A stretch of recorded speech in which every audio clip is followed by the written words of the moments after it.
Lyca production சுபாஷ் கரன் மற்றும் red Jain movies தயாரிப்பில் உலக நாயகன் கமல்ஹாசன் நடிப்பில் பிரம்மாண்ட இயக்குனர் சங்கர் இயக்கத்தில் உருவாகியுள்ள இந்தியன் 2 வரும் ஜூலை 12 முதல் உலகமெங்கும் உங்கள் அபிமான திரையரங்குகளில். விஜயினுடைய அரசியல் பற்றி ஒரு பக்கம் பேச வேண்டியிருக்கு. அது என்ன தாக்கத்தை ஏற்படுத்தும்ன்றது. விஜயினுடைய பேச்சில் ஒரு கனமான பொருள்கள், அரசியல் சொற்றொடர்களை அவர் பயன்படுத்துறார். அரசமைப்பு சட்ட மாற்றம், கூட்டாட்சி அரசியல் அப்படின்னு முதல்ல இதெல்லாம் கையில் எடுத்து பேசுகிறார். பொதுவாக நடிகர்கள் வருகிற போது இந்த சிஸ்டம் சரியில்லை, ஊழல் இருக்கு அப்படின்னு பேசுவாங்க, மக்கள் வளர்ச்சி, ஏழ்மையை அப்படின்னு. விஜயினுடைய இந்த அரசியலை எப்படி புரிஞ்சுக்கிறீங்க? இது எதற்காக இது இப்போது பேசப்படுது தமிழ்நாட்டில்? ரெண்டு விதமான உட்கடையான பொருள் இதில் இருக்கு. முதல் விஷயம் கூட்டாட்சி அரசியல், மாநிலத்தின் உரிமை, மாநில சுயாட்சி, இந்த மாதிரியான அடிப்படையான அரசியலை பேசாமல் தமிழ்நாட்டில் ஒரு கட்சி வளர முடியாது. இதுக்கு நேர் எதிரான சித்தாந்தத்தோடு இருக்க முடியாது. எனவே அவர் ஒரு கட்சியாக வளரணும் அப்படின்னு முடிவு செய்கிறாருன்னா, சரியாக சொல்ல போனால் சமூக நீதி, மாநில சுயாட்சி, மாநில உரிமைகள் குறைந்தபட்சம், இந்த விஷயங்களில் ஒரு நிலைப்பாடு இல்லாமல் இருந்தால் அவர்கள் நீர்த்து போவதுக்கான வாய்ப்பு ரொம்ப அதிகம். அதாவது நான் சொல்கிறது எண்ணிக்கையில் ஒரு சக்தியாக வளரணும்னா இதெல்லாம் உங்களுக்கு வேணும். ஒரு கட்சியாக வரவர் தமிழ்நாட்டில் அதுதான் பேச முடியும். அவர் அதை பேசுகிறாரு. ஆனால் இந்த ரெண்டுமே ரொம்ப ரொம்ப ஆழமான அரசியல் விஷயங்கள். இது மேம்போக்காக பேசக்கூடிய நல்லவங்கள்லாம் அரசியலுக்கு வந்தால் நல்லாயிருக்கும், படித்தவங்கள்லாம் அரசியலுக்கு வந்தால் நல்லாயிருக்கும், சிஸ்டம் சரியில்லை, இந்த மாதிரியான பாலிடிக்ஸ் எல்லாம் இங்கே ஈடுபடாதுங்கிறது ஏற்கனவே ரஜினிகாந்த், கமல்ஹாசன் போன்றவர்கள் மூலமாக அவர் புரிந்து கொண்டிருக்க முடியும். அதனால் சீரியஸாகவே இந்த விஷயங்களை பேச அவர் முன் வந்திருக்கலாம். ஆனால் நான் இதுக்கு முன்னாடி பேசும்போது ஒரு ஆளுநர் ஷானவாஸ் சொன்னதை போலவே தமிழ்நாட்டில் பொறுத்தவரையில் பிஜேபி தவிர கிட்டத்தட்ட எல்லா கட்சிகளுமே இந்த விஷயத்தில் ஒரே பக்கம் இருக்கிறதுனால அதில் தனித்துவமான ஒரு அட்வான்டேஜ் அவர் கிடைக்குமானா அப்படி ஒன்றும் கிடைக்காது. ஒருவேளை அப்படி கிடைக்கிறதுக்கு அவர் போராடணும். இந்த விஷயங்களில் ஒரு பெரிய போராட்டத்தை நடத்தி தமிழ்நாட்டு நலனுக்காக நான் நிற்கிறேன் அப்படிங்கிறத நிரூபிக்காத பட்சத்தில் தமிழ்நாட்டில் நம்ம கம்ப்யூட்டர் பாஷையில் சொல்ல போனால் இது டிஃபால்ட் வேல்யூ. இங்கே தமிழ்நாட்டில் இருக்கிற ஒரு கட்சி தான் பேசி தான் ஆகும். இங்கே நீங்கள் இந்தி திணிப்பு இருக்கிறது, மொழி உரிமை பேசுறது, சமூக நீதி பேசுறதுலாம் இயல்பான அடிப்படையான ஒன்றிய அரசுன்ற வார்த்தையை பாமக பயன்படுத்துவதில்லை, அதிமுக பயன்படுத்துவது. அதில் இருக்கக்கூடிய அரசியல், அதில் இருக்கிற அரசியல்ங்கிறது அது திமுக எதிர்ப்புங்கிற அரசியல் காரணமாக அதில் நாங்கள் தங்களை தனியை விலக்கி காட்டிக்கிறதுக்காக ஒன்றா பேசலாம். அது ரொம்ப முக்கியமான விஷயமா நான் பேசலை. ஆனால் அந்த பாமக கூட தமிழ்நாட்டில் பேச்சுக்காவது மாநில சுயாட்சியோ அல்லது சமூக நீதியோ தான் பேசியாகணும். எனவே தமிழ்நாட்டில் ஒரு அரசியல் கட்சி வளரணும்னு சொன்னால் அது நிச்சயமாக சமூக நீதி, மாநில சுயாட்சி, மொழி உரிமை போன்ற விஷயங்களை பேசித்தான் ஆக வேண்டும். இது அடிப்படையான ஒரு நிலைப்பாடு. இதில் இல்லாதவங்க ஒரு பொருட்டாகவே யாரும் மதிக்க மாட்டாங்க. அது ஒரு விஷயம். ரெண்டாவது, உண்மையிலே அவருக்கு அதுதான் முக்கியமான அரசியலாக மாறும்.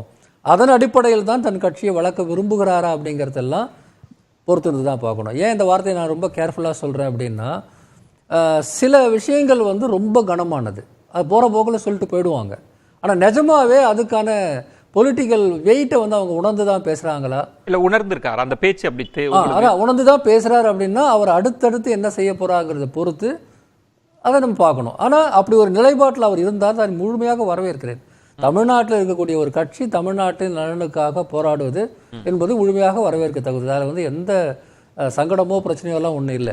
சொல்றது அதனுடைய கனத்தை உணர்ந்து பேசுறாரா, இல்லை பொலிட்டிக்கலாக தமிழ்நாட்டில் இதெல்லாம் பேசினாதான் அரசியல் ரீதியாக முன்னேற முடியும்னு பேசுறாரா? பன்முகத்தன்மை என்பதுதான் பலம், அது பலவீனம் அல்லன்றதுக்குள்ள சமகால அரசியல்ல நிறைய அரசியல் அர்த்தங்கள் இருக்கு. அதை உணர்ந்து பேசி இருப்பதா நினைக்கிறீங்களா? இல்ல சொல்றேன், உணர்ந்து பேசி இருந்தால் அவர் இங்க ஏற்கனவே திராவிட கட்சிகள் மிகப்பெரிய அளவுக்கு, திராவிட கட்சிகள் மட்டும் இல்லை, கம்யூனிஸ்டுகளும் இன்னைக்கு கிட்டத்தட்ட அதே நிலைப்பாட்டில் தான் இருக்கிறாங்க, விசிகா போன்ற கட்சிகளும் அதே நிலைப்பாட்டில் தான் இருக்கிறாங்க. இங்க இருக்கக்கூடிய எல்லா கட்சிகளும் போற அதே பாதையில் அவர் போய், ஆனா அதை விட அதிகமா அவர் முன்னேறணும். அதான் விஷயம். அப்ப செயல்ல தான் அதை காமிக்க முடியும். அதான் சொல்றேன், செயலில் காட்டணும். அந்த செயலில் காட்டுறதுக்கான தொடக்கமாக இது இருக்கும் அப்படின்னு சொல்லிட்டு நம்ம நம்புறதுல எந்த தப்பும் கிடையாது. இருந்தா நல்லதுன்னு தான் நான் சொல்றேன். நீங்க கொஞ்சம் எச்சரிக்கை உணர்வோடு ஏன் நான் பேசுறேன்னா, இந்த மாதிரி நிறைய பேர் பேசியிருக்கிறாங்க. இந்த மாதிரி நிறைய பேர் பேசியிருக்கிறாங்க. இப்ப நீங்க கடந்த கால அனுபவத்திலிருந்து பேசுறீங்க. இப்ப இந்த மாதிரியான முழக்கங்கள் அப்படின்னா நீங்க வந்து அரசமைப்பு சட்டம் குறித்த ஆழ்ந்த புரிதல், தேசிய இனங்கள் குறித்த புரிதல், நடப்பு கால அரசியல் சிக்கல்கள், இதுக்குள்ள ஒரு பெரிய இன்டெலெக்சுவல் டீம் வந்து ஒவ்வொரு கட்சிக்குள்ளும் வேலை பார்த்து முகிழ்ந்து கருத்து பரிமாற்றம் நடந்துதான் இந்த இடத்துக்கு வந்திருக்கு. ஆனா இவர் விஜய்ன்ற ஒரு நடிகர் பேசிட்டாரு, இன்னும் பொறுத்திருக்கணும்னு சொல்ல வரீங்க. இந்த சொற்றொடரை மட்டும் வச்சு பார்க்க முடியாது. சொற்றொடர்களை நான் வரவேற்கிறேன். இந்த மனநிலை தான் அவருடைய அரசியல் நிலைப்பாடாக உருவாகுமானால் ரொம்ப மகிழ்ச்சியானது தான் நான் சொல்றேன். ஆனா என்ன சொல்ல வரேன்னா, அந்த வார்த்தைகளை வச்சு முதல் நாள்லயே வந்து நாம, அதாவது மக்களுடைய பாஷையில சொல்ல போனா சில்லறையை சிதற விட்டுற முடியாது. குறைந்தபட்சம் சுமந்த் சொன்ன அது ஆழ்ந்த புரிதல் இல்லாமல் சொல்லப்பட்டிருந்தாலும் கூட, ஒருவேளை இருந்தாலும் அது வந்து திமுக கூட்டணிக்கும் திமுகவுக்கும் நெருக்கடியா போகின்ற ஒரு அப்சர்வேஷன். அது உடனடியால நடக்காதுங்க, அப்படி வாய்ப்பு இல்லைன்றீங்க. நான் அதையும் பார்த்துட்டேன். ஏன்னா இவங்க காலங்காலமா இவங்க பேசுறாங்க, ஒண்ணும் நடக்கல, இவர் வந்து அதை சாதிப்பார் மாநில உரிமை. அதான் சொல்லுங்க, சில விஷயங்கள் வந்து ஒற்றை இலக்கு கிடையாது. இப்போ மாநில சுயாட்சின்னு பேசுறதுங்கிறது வந்து ஏதோ ஒரு குறிப்பிட்ட விஷயம் கிடையாது. அது இந்த சட்டத்தை தூக்கிட்டு அந்த சட்டத்தை வைக்கிற மாதிரி அது பல விஷயங்கள் இருக்கு. திமுக அதில் வந்து 100 விஷயத்தில் 80 விஷயம் அவங்க போராடி இருப்பாங்க, 20 விஷயத்தில் வந்து ஜெயிச்சிருப்பாங்க. அதே போல் ஒவ்வொரு கட்சியும் அதில் ஒவ்வொரு அங்கங்கள் வைக்குது. ஆனால் அப்படி நிலைப்பாடு இருக்கும். நானும் அப்படி தான் நினச்சேன் ஒரு சமயத்தில், இந்த கட்சிகள்லாம் ஒன்றும் பெருசாக செய்ய முடியாது, எனவே புதுசாக வரவங்கெல்லாம் நிறைய செஞ்சுருவாங்கன்னு. கடைசியில் பழசாக இருக்கிறவங்க செஞ்சதில் 1% கூட புதுசாக இருக்கிறவங்க செய்யலை. காரணம் அந்த கான்டெக்ஸ்டே இவங்களுக்கு புரியல. ஒருவேளை இவர் புரிந்து கொண்டு வந்தாருன்னா நல்லது. அதனால சொல்கிறேன், வரவேற்கிறேன் நான் சொல்கிறேன். லைகா புரொடக்ஷன் சுபாஷ் கரன் மற்றும் ரெட் ஜெயின் மூவிஸ் தயாரிப்பில் உலக நாயகன் கமல்ஹாசன் நடிப்பில் பிரம்மாண்ட இயக்குனர் சங்கர் இயக்கத்தில் உருவாகியுள்ள இந்தியன் 2 வரும் ஜூலை 12 முதல் உலகமெங்கும் உங்கள் அபிமான திரையரங்குகளில்.